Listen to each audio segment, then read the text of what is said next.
roof, floor, door, or window be broken. Problem. On October 18, 1977, it's together with his wife, which W, and his daughter E went to the house of Barangay Captain Z. H and Y, W, sought the assistance of Z in connection with the destruction of their land, allegedly by O and S, who they likewise alleged threatened and intended to kill them. Unable to provide assistance to H and W, Z on the same day report the matter to the station commander, Captain D, who forthwith summoned to a conference both H and W and O and S, and advised them to come to an agreement as they belong to the same family. Apparently, nothing positive resulted from the conference as the parties failed to meet later in the afternoon after being asked to do so by Captain D to further thresh out the settle the dispute.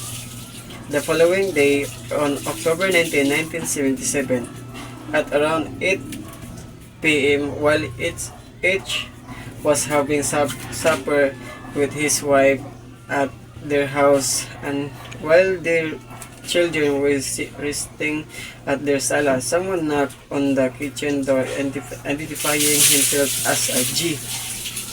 G was allowed in by W, who, when asked by a former on the whether he was included in the complaint they made with the barangay captain, answered that he is not included in this case.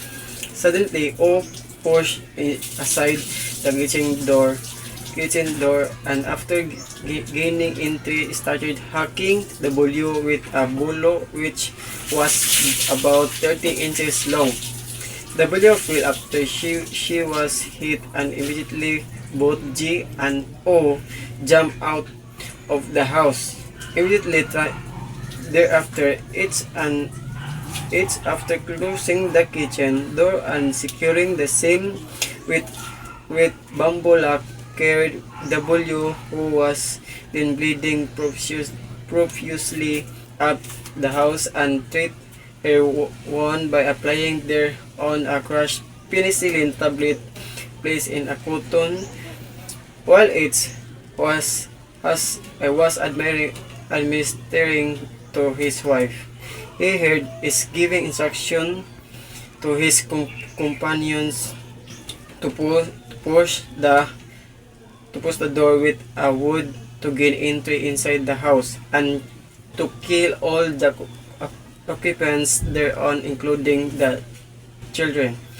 For which the door was rammed, and O, G, S, and Q were able to enter the house. Q immediately hacked with a bulo H, hitting him on his left and right arms, before S and O could join Q in the attack. H jumped out of the window, landing first on the porch and then on the ground. O, G, S, and Q chased H to flee to the house of Barangay Captain Z, which was about half kilometer away. Upon reaching the opposite house, H found that Z was not there. While physical attack on H and W was going on, T, a neighbor of the former, on the cries for help emanating from the house of H and W, proceeded to the house of Z to report the matter. Z then went to a municipal building to ask for a police assistant. Opportunately, however, the needed police assistant could not be provided, as there was only one policeman who was manning the police station. Consequently, Z returned to his house after leaving word to the policeman on duty that when the other policemen shall have arrived, that they proceed immediately to their barrio as the assistance is needed. Meanwhile, OGS and Q continue chasing H and return to the latter's house, and upon seeing E tried to hurt her with a bolus, OGS and did not succeed to hitting E or her child. As a mother, W came to the rescue and protected her by swinging her arms, which allowed her to run and hide inside the room. OGS and Q then concentrated their attack on We, who played that her life be spared. Her place fell on the earth as OGS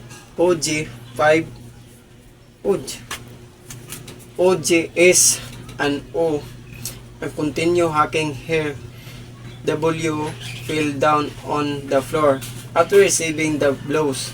OGS and O then dragged her with O holding her shoulder, G her breast, and S her feet, and brought her out of the house and left her on the road.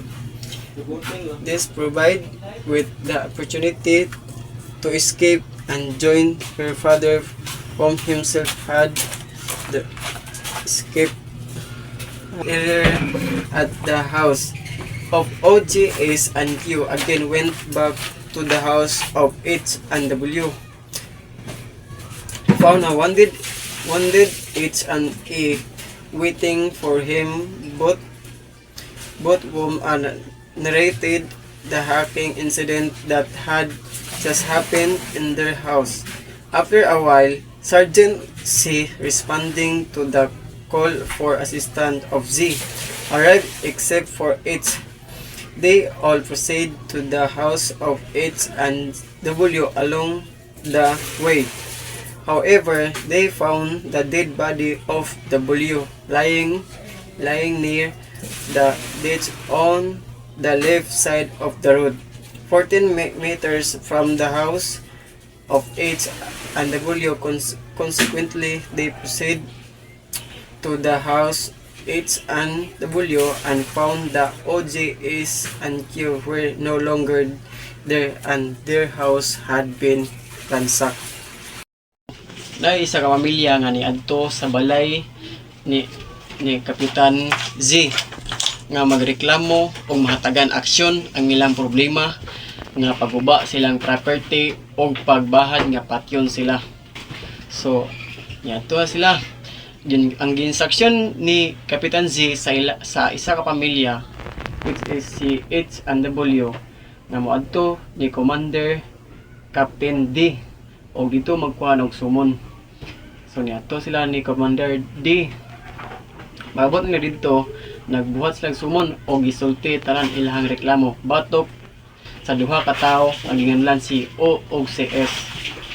Paghuman to, paghapon, ula nito nga ang duha ka tawo nga gihatagan og sumon, which is si O ug si S. Diyon. Ang nilabay ang isang adlaw atong October 18, 1977.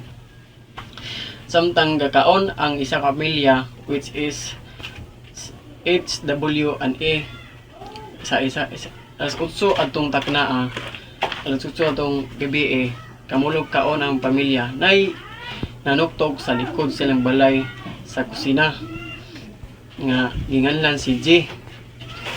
Niadto iyang pares sa kusina o giabrihan o gipadayon silang kusina silang tugaran. Pagsulod ni G, nangutana si G nga ma'am, labot ba ko atong pag-complain o gireklamo ato ni Kapitan? Ningon itubag si W, which is ang asawa atong bae nga wala man kay labot ato nga pagreklamo nako nila O ug S. Sa sige, paghuman atong pangpangutan na nisulod dito si G og paghuman nila istorya ni W ug ni G, gituklod dito ang portahan og nisulod si O og dito nahitabo ang pagpanigbas sa duha ka tawo nga si G ug si O. Ilang gitabangan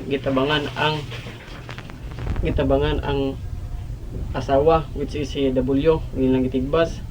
Samtang paguman sa tigbas, dito sila ambag sa bintana. Pag ambag pero ang katong bulong nga ilang gamit which is 40 lang gigamit nga pagtigbas ni W, which is 30 inches kataas ang bulo. Pag human og gitabangan nila ang katong asawa, dito ni takas si O og si G ni ambag sa bintana para mga takas. Yun ang katong asawa niya which is si H, iyang gilak dito ang mga bintana portahan og iarsa niya yang asawa which is si W og gitambala niya og penicillin tablet og gulahan niya og proton. Dayon paguman nagkuan alan yang nagkaduguan nga asawa which is si W na sinadunggan gikan sa gawas silang balay nga nag-istorya nga pagkuha tog kahoy nga dako kay para gubaon tong portahan og sudlo na to og patyon tanan tibok pamilya including apil yang anak adto sila tanan. So mo to og pagguba nila sa nagpaguba nila sa portahan ni dito sila sod si Q ni dito siya sa adtong asawa niya nga laki which is si H, yang gitigbas na igo yang pagtigbas ni Q na igo yang right side nga arms og left side og dayon dali siya ni ambak sa bintana si H og nidagan paingon nila kapitan balay ni Kapitan Z. Samtang gigukod siya, wala na siya naabtan sa maoy nagtigbas siya. Wala siya naabtan paingon nila Kapitan Z, which is ang kalayon is 1 kilometer away. Gikan silang balay paingon sa balay ni Kapitan Z. Yung pag-abot ni H dito silang Kapitan Z, wala naabtan, wala si Kapitan Z dito kay si T nga mao ay lang silingan nakadungog na sa panghitabo atong time nga kamulo silang gi atake sa balay. Si T nakasumbong na rin daan ni Kapitan nga kuan mo nang nahitabo dito sa nahitabo sa balay ni H og W og si Z pod nga kay si Kapitan ni adto na sa Municipal Police Station. Pag adto sa Municipal Police Station ni adto si Z og ningon nga kuan gusto kanang need nilang assistant dito sa ilang baryo balay nila H og W kay na ay nahitabo nga kuan og ang response ni Sergeant C na dili sila mga provide sa gipayo ni Kapitan Z kay isa ra ka police ang ka-duty adto nga time silang municipal building which is police station. So dili sila mga provide.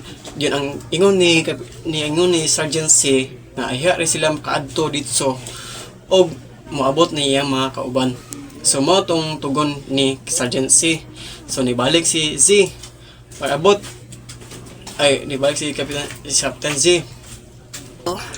Samtang sa nahitabo sa ilang balay, nibalik na katong suspect nga nagukod ni H. Nibalik na sa ilang balay ang katong upat ka suspect na ang plano sa upat ka suspect nga si O, J, S, and Q mo ilang plano mo na pupatyo nilang anak na mo to pag-abot sa ilang balay pagtigbas nila sa ilang anak nakasagang paayang mama para masave ang anak nga si E o gituklod pagawas sa sala para makasulod sa kwarto o dito magtago mo to nga kuan.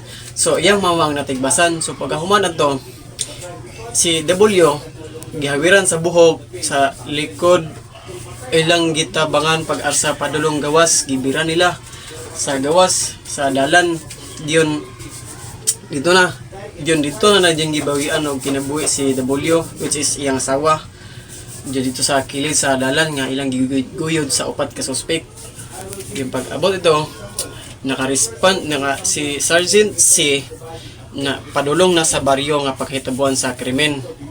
Niadto na sila sa baryo si Sergeant C uban iyang mga kauban, uban po si Kapitan Z og paulit na po si H, which is si H kay si iyang husband, iyang asawa, iyang bana. Paulang og dito nila nasugatan nga si W wala na kinabuhi sa kilid sa dalan.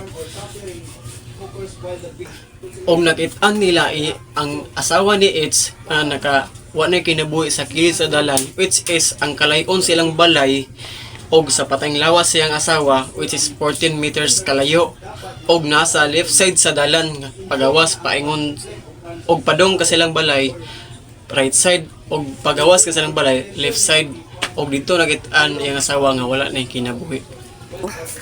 Og paghuman adto og pagsulod nila sa balay puloy-ana ni H og ni W, og nakita nila dito nga naransak na, gikawatan na nila, wala ni kwarta, mga gamit og jewelries nga angay pang kuan.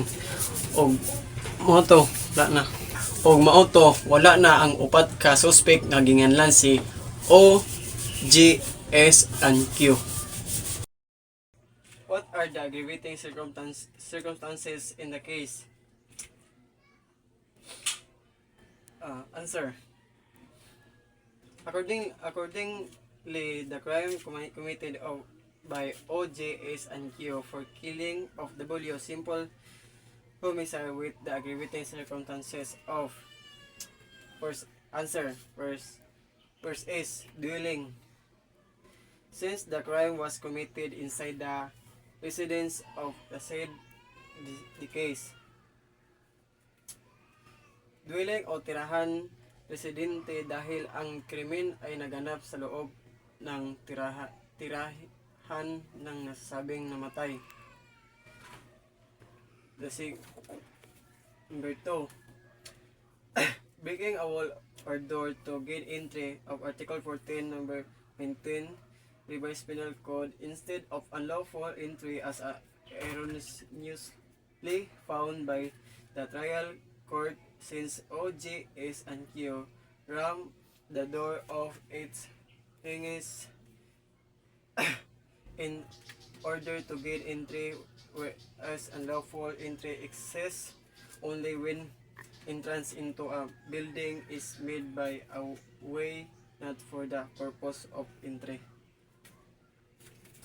Pagbasag ng pader o pintuan. Pagbasag ng pader o pintuan upang makapasok. Article 14, no. Number 19, Revised Penal Code. Sa halip na illegal na pagpasok, kaya ng maling natuklasan ng hukuman dahil binagsak ni na O, J, S, at Q ang pintuan mula sa mga bisagra o nito upang makapasok.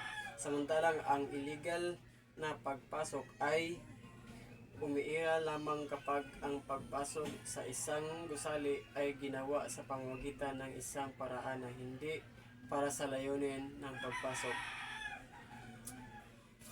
3. Abuse of superior strength, since there were 4 armed men against an unarmed woman. So, pag-aabuso sa lakas dahil apat na armadong lalaki ang nakaharap sa isang walang armas sa babae. So, kuhan kayo anang dili patas ba kay isa rin sa babae na upat ka lalaki. Well, disregard of sex without any mitigating circumstances to offset the same. Pagwawalang bahala sa kasarian ng walang anumang nakakapagpagaan na pangyayari upang maibalanse ito.